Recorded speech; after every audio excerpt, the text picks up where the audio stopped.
मित्रों, आप सबके संज्ञान में है कि 30 जून आषाढ़ शुक्ल प्रतिपदा के दिन जो श्री अमरनाथ यात्रा शुरू हुई थी, आज रक्षाबंधन के दिन छड़ी मुबारक की पूजा के पश्चात वो समाप्त हुई। 2 साल कोविड के कारण यात्रा नहीं हो पाई थी और इसलिए पहले भी मैंने कई अवसरों पर कहा कि देश भर के श्रद्धालु दर्शन करने के लिए बहुत लालायित थे। आप सबके ध्यान में है कि पहली पूजा 14 जून को हुई थी और 30 जून को जब हमने पूजा की उसके बाद से दर्शन आरंभ हुए। अभी तक 3.65 लाख RFID रजिस्टर्ड पर्सन्स ने दर्शन किए हैं। कभी कभी कंफ्यूजन हो जाता है, कई लोग ऐसे होते हैं जो रजिस्ट्रेशन श्राइन बोर्ड में नहीं कराते हैं, लेकिन बहुत सारे लोग स्थानीय या हमारे सिक्योरिटी फोर्सेस के रेगुलर दर्शन करते रहे। तो जो हमारा इंटीग्रेटेड कमांड सेंटर था श्रीनगर में, उस सब के नंबर्स आ जाते थे। तो कुल दर्शन करने वाले श्रद्धालुओं की संख्या 3.65 लाख है। अगर पीछे 5 साल की यात्राओं को आप देखेंगे तो मुझे लगता है कि मोटे तौर पर ये संख्या 5 वर्ष में लगभग सबसे अधिक है। 2016 में 2,20,490, 2017 में 2,60,000 के आसपास, 2018 में 2,85,000 के आसपास, 2019 में 3,43,587 और 2021 में यात्रा नहीं हुई। कुछ महत्वपूर्ण बातें इस यात्रा को लेकर के हैं जिसको ध्यान में रखना आवश्यक है। एक तो एक प्राकृतिक हादसा हुआ और उसके कारण यात्रा 2-3 दिनों तक बंद रखनी पड़ी। लेकिन मैं बधाई दूंगा यात्रा से जुड़े और उसके प्रबंध से जुड़े सभी अपने सहयोगियों का, खासतौर से आर्मी, सिक्योरिटी फोर्सेस, एडमिनिस्ट्रेशन, हमारा श्राइन बोर्ड, NDRF, SDRF के सभी लोगों का। जिस मेहनत से लोगों ने काम किया, हम लोग तीसरे दिन ही यात्रा फिर से बहाल करने में सफल हो गए। आपको ये भी मालूम है कि 44 दिन की यात्रा में 20 दिन वेदर इस बार बहुत खराब रहा है। कई दिन हेलीकॉप्टर नहीं उड़ पा रहे थे, बार बार सावधानी बरतनी पड़ रही थी, कॉशंस जारी करने पड़ते थे और पहले 20 दिन में ही मोटे तौर पर 72-73% यात्रा हो गई थी। 11 अप्रैल को रजिस्ट्रेशन शुरू हुआ था ऑनलाइन और ऑफलाइन। 566 566 ब्रांच जो है SBI की, PNB की और JNK बैंक की, यस बैंक की, देश भर में जो हैं, उन्होंने रजिस्ट्रेशन किया था। इस बार पहले की यात्राओं की अपेक्षा कुछ चीजें अलग हुई हैं। जैसे एक चंद्रकोट में यात्री निवास बना था जिसमें 3600 लोग रुक सकते थे और ये महसूस किया गया पूरी यात्रा के दौरान कि उस यात्री निवास के बनने से बहुत सारे लोगों को बड़ी अच्छी सुविधा मिली है। अगर आप देखें तो हमारी जो कैपेसिटी रही है, 70,000 लोगों की क्षमता थी। अब इस साल बढ़ा के उसको 1,25,000 तक हम लोगों ने किया था। टॉयलेट्स, सैनिटेशन के अरेंजमेंट जो थे, गत वर्षों की तुलना में 240% की बढ़ोतरी की थी। बेड और हॉस्पिटल्स को अगर देखेंगे तो 190% लगभग दुगुना कर दिया था और DRDO के 2 अस्पताल, एक बालटाल कैंप में और दूसरा चंदनबाड़ी में, इससे कई लोगों की जिंदगी हम बचा सके और केवल यात्रियों की नहीं बल्कि मैं कहूं कि कई आने जाने वाले लोग भी, स्थानीय लोगों को भी उसका बड़ा लाभ मिला है। ऑक्सीजन बूथ्स में भी 85% की वृद्धि हमने की थी। हेलीकॉप्टर सेवा भी इस बार श्रीनगर से भी शुरू हुई थी। तो मोटे तौर पर ये पहली बार free of cost battery service भी प्रारंभ की गई थी यात्रियों के लिए। RFID के कारण ट्रैकिंग में बड़ी सुविधा हुई।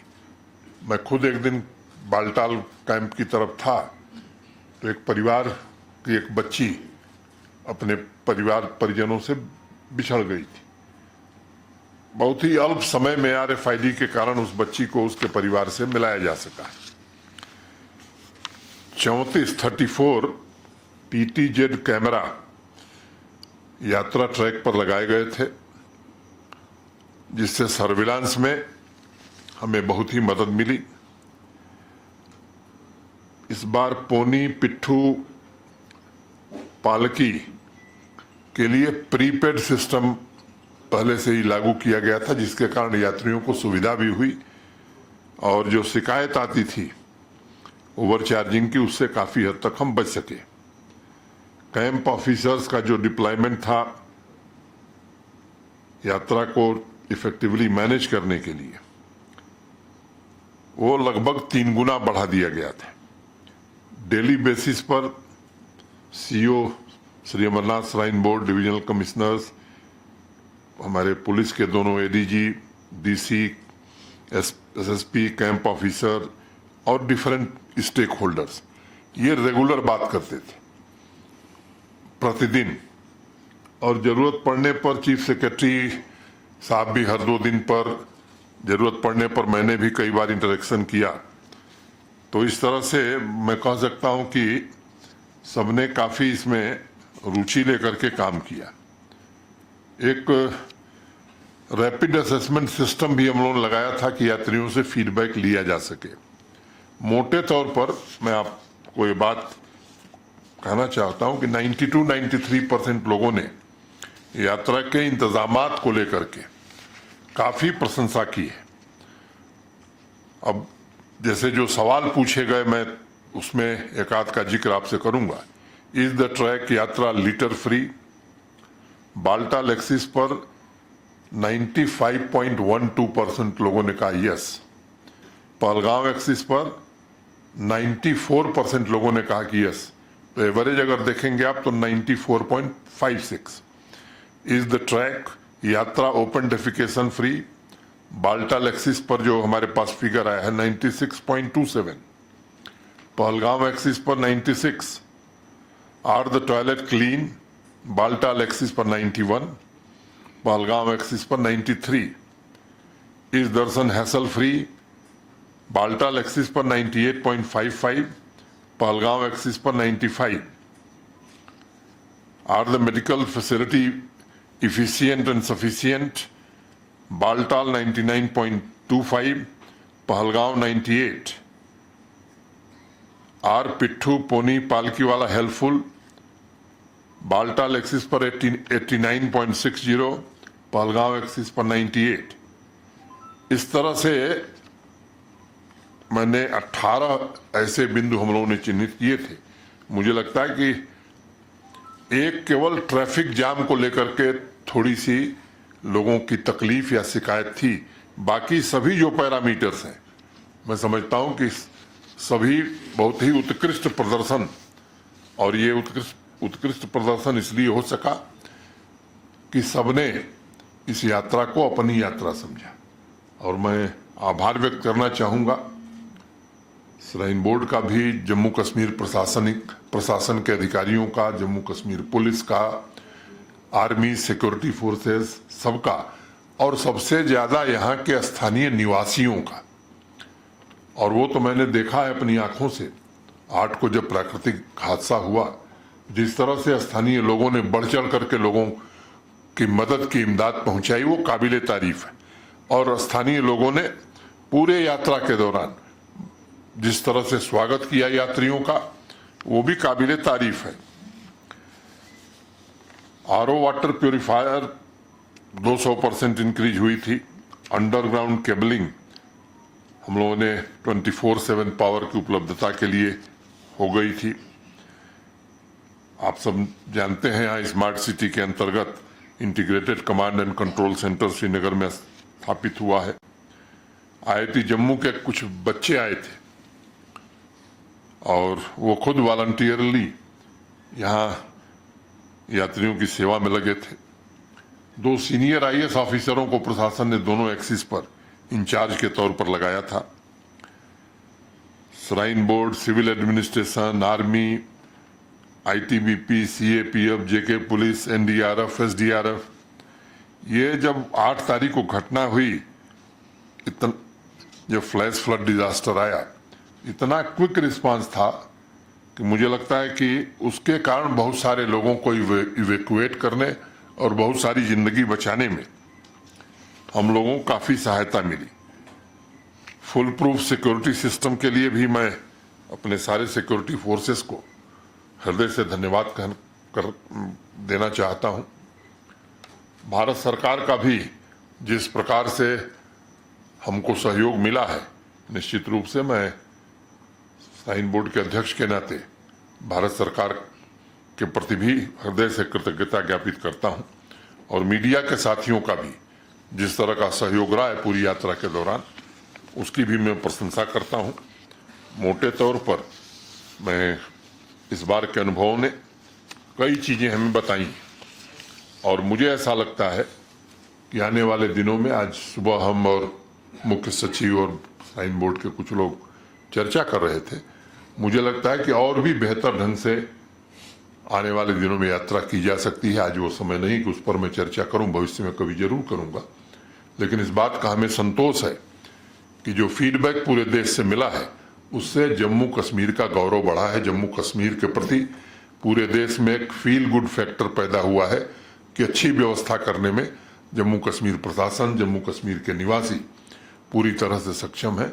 मोटे तौर पर आपको इतनी सूचना देने के लिए मैंने आज आग्रह किया था। स्वाभाविक रूप से आप सब कुछ अगर जिज्ञासा होगी तो जरूर पूछेंगे। मैं अब आपको मंच देता हूं, लेकिन एक निवेदन जरूर करूंगा कि प्रश्न अगर इसी से संबंधित होंगे तो बेहतर होंगे। सर, इसी से संबंधित तो और बारी बारी से कहेंगे तो मुझे लगता है कि वो अच्छे बता देंगे। जी सर, जो आपने भी जिक्र किया कि काफ़ी सारी फैसिलिटीज़ इस बार ऐड की गई थी और हमने भी खुद देखा था कि एकोमोडेशन से लेकर काफ़ी चीज़ें पहले से बेहतर थी, लेकिन जिस प्रकार से फिर जो टारगेट दिया था सरकार ने कि 6 से 8 लाख यात्री इस वर्ष आएंगे, क्या आपको लगता है जो क्लाउड बर्स्ट हुआ या जो वेदर था वो एक बड़ा कारण रहा कि यात्रा का वो टारगेट पूरा नहीं हो सका? और दूसरी चीज़ जो एक बीच में खबर आई थी फ्लैश फ्लड के बाद कि अमरनाथ केव के ऊपर कहीं पर कोई लेक बना है, क्या उस बारे में कोई पेशरफ्त हुआ है? उसमें कोई जानकारी सटीक सामने आई है? 2 बात मैं आपसे कहना चाहता हूं। एक तो यात्रा का कोई टारगेट हमने फिक्स नहीं किया था और मुझे लगता है किसी यात्रा का टारगेट कोई फिक्स भी नहीं कर सकता। अनुमान एक लगाया गया था कि 2 वर्ष यात्रा नहीं हुई है तो हो सकता है कि देश भर के श्रद्धालु बड़ी संख्या में आएंगे और इसलिए उस संख्या को दृष्टि में रखते हुए व्यवस्थाएं उसी हिसाब से की गई थी। ये सच है, जैसा मैंने पहले ही बताया कि 8 जुलाई को जो घटना हुई फ्लैश फ्लड की, उसके कारण हो सकता है स्वाभाविक रूप से कुछ लोगों के मन में इसको लेकर के संदेह पैदा हुआ होगा। और एक दूसरी बात का मैंने जिक्र किया कि 44 दिनों में 20 दिन वेदर खराब था। मैं चर्चा कर रहा था जिन लोगों ने पहले यात्रा देखी थी, तो कई लोगों ने मुझे बताया कि साहब पिछले 5-6 वर्षों में हमें याद नहीं है कि इतने लंबे समय तक तेज बारिश या मौसम खराब होना 20 दिन तक, ऐसा कभी उन लोगों को ध्यान में नहीं है। तो मुझे लगता है कि अगर 20 दिन मौसम खराब ना होता तो शायद संख्या और बढ़ सकती थी। और स्वाभाविक रूप से उस बात को मैं स्वीकार करता हूं कि उस प्राकृतिक आपदा का जरूर असर इस यात्रा पर रहा होगा। दूसरी बात मुझे आपसे ये कहनी है कि ये ज्ञानी लोग बहुत हैं देश में, और मैं भी जिस चीज से वास्ता नहीं रखता हूं उस पर भी ज्ञान दे सकता हूं। तो यहाँ विद्वान लोग हैं, हर चीज पर राय देते हैं, तो मुझे लगता है उस पर प्रतिक्रिया देने की जरूरत नहीं है। जितने विशेषज्ञ हैं देश के इन मामलों के, उनसे हमने सलाह की थी, उनसे राय ली थी। न कहीं ऊपर पानी था, लेकिन कई बातें यात्रा के दौरान कहीं कहीं थी। उसके विश्लेषण में मुझे लगता है कि अब जाने की जरूरत नहीं है, न मैं उसकी चर्चा करना चाहता हूं। यात्रा सकुशल हो गई, एक प्राकृतिक आपदा के अलावा सब कुछ सकुशल बीत गया, और ये हमारे लिए प्रसन्नता की बात है। Next question, anybody? Yeah.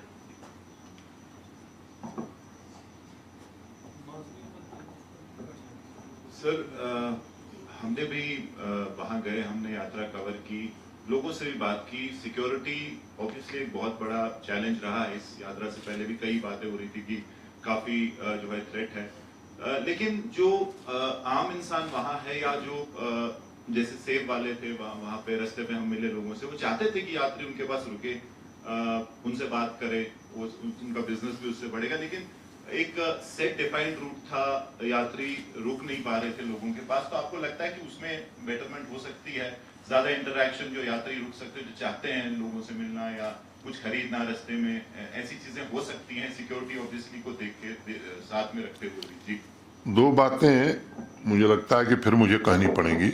एक तो इसकी चिंता स्वाभाविक रूप से प्रशासन ने पहले की थी।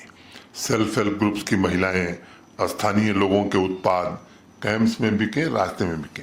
लेकिन ठीक है कि सिक्योरिटी भी एक प्राइम कंसर्न हुआ करता है, जबकि खुलेआम थ्रेट दिया जा रहा हो। तो सिक्योरिटी के अरेंजमेंट्स में दखल देना मैं समझता हूं वो उचित नहीं था। हाँ ठीक है, स्थिति जिस तरह बढ़ रही है आगे, मैं उम्मीद करता हूं कि आने वाले दिनों में जो समय आप देखना चाहते हैं या जिस तरह की यात्रा, बाबा की कृपा से वैसी यात्रा हम और आप जरूर देख सकेंगे। Anybody else, please? सर, इस बार जम्मू कश्मीर सरकार ने इंदौर का एक स्टार्टअप स्वाहा के साथ कोलैबोरेट किया था, और उसका कहना था कि ये पहली ऐसी रिलीजियस यात्रा होगी जो कि जीरो वेस्ट यात्रा होगी। क्या वो सक्सेसफुल रहा? मैंने सारे जिन पैमानों पर हम लोगों ने फीडबैक लिया है, लगभग मोटा मोटी, टाइम ज़्यादा लगता, मैंने पढ़ा है, लेकिन जो लक्ष्य हमने तय किए थे, मुझे खुशी है इस बात की कि काफ़ी हद तक उस लक्ष्य को हमने प्राप्त किया है। उनका क्वेश्चन स्पेसिफिक है सर, वेस्ट वाला को, वो ठीक, हाँ ठीक समझो। तो वही ना, मैंने लक्ष्य को प्राप्त किया, मैंने बता ही दिया, उसको प्राप्त किया है। सर एक सवाल मेरा था, जो देखा गया, जो फिगर्स टूरिज्म रिलेटेड थे अमरनाथ यात्रा से पहले, तो काफी high numbers of tourists were presented यहाँ पे मौजूद थे वो कश्मीर वैली में। यात्रा के दौरान हमने भी देखा, हम कई दिनों तक पहलगाम में भी रहे, जो टूरिस्ट फ्लो है वो काफी कम हो गया। कई लोगों से हमने बात की तो कई लोगों ने कहा कि इसमें अमरनाथ यात्रा का रीजन है सिक्योरिटी वगैरह, ये सब ज्यादा है, ऑब्वियसली सिक्योरिटी भी इम्पोर्टेंट है। लेकिन क्या इस चीज को आप फिगर आउट करेंगे कि जो ये टूरिस्ट का फ्लो कम होता है अमरनाथ यात्रा के दौरान, इससे किसी तरह से? और मैं आपकी राय से सहमत नहीं हूं। मैं समझता हूं कि इसको यात्रा से कोरिलेट करने की जरूरत नहीं है। दूसरी बात कि पिछले 3-4 वर्षों में टूरिस्ट कितना आया है यात्रा के दौरान, अगर उस फिगर से आप इसको कंपेयर करेंगे तब सही स्थिति आपको मालूम हो सकती है। और उस दृष्टि से जब मैं देखता हूं तो पहले 3-4 वर्षों की तुलना में यह संख्या टूरिस्ट की भी काफी ज्यादा थी।